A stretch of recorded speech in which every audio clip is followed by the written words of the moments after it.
Tokį besišypsantį atvirą gaivališko žodžio kūrėją Jurgį Kunčiną mena jo draugai bendražygiai ir alytiškiai. Poeto, eseisto, vertėjo, prozininko Jurgio Kunčino gyvenimo ir kūrybos kelias taiga nutrūko prieš 10 metų. Jis paliko apie 100 knygų, keliasdešimt savo ir apie 30 verstų iš vokiečių kalbos. Ant rašomojo stalo tebestovi spausdinimo mašinėlė su nebaigtų rašyti lapu. Liko daug nebaigtų rankraščių, neįgyvendintų idėjų. Pasak rašytojo klasės draugų, Jurgis Kunčinas buvo išskirtinė asmenybė, laisvai reiškinti savo mintis. Jurgis buvo draugiškas, kuklus, niekada nesididžiavo, sakyčiau, buvo atsargus, nesiveldavo į didelius ginčus, bet buvo be galo pastabus.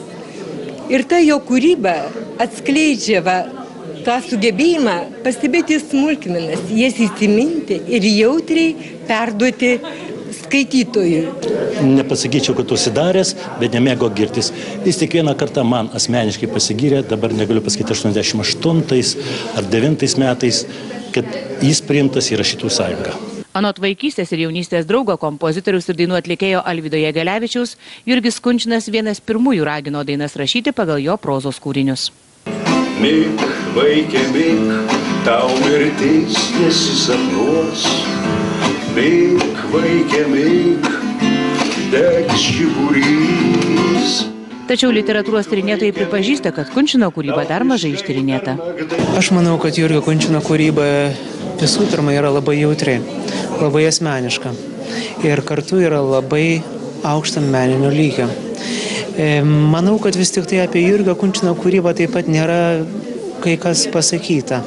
Žinoma, jis buvo įvertintas, žinoma, jis gavo daug ir pastebėjimų, ir apdovanojimų. Tačiau vis tik tai norisi paminėti vieną svarbų dalyką, kad Jurgio Kunčino kūriniai yra labai subtilaus meninio suaudimo tekstai. Jurgio Kunčino rankraščiai, asmeniniai daiktai ir archyvai kaupiami bibliotekos muziejuje. Šiemet vyks 5-ieji respublikiniai trumposios prozos skaitimai. Viliuosi, finansavimo dalykai bet kokiu atveju išsispręs gerai. Šiemet 5-ieji imbyro vakarai. Bet kokiu atveju mes tęsim, sakykime, tos darbus, kurie yra nematomi. Aš manau, kad laikui prisidėsim ir prie įvairių leidybinių projektų. Mėnesio pabaigoje Alytaus teatras žiūrovus kvies į spektaklio premjerą pagal Kunčino romaną.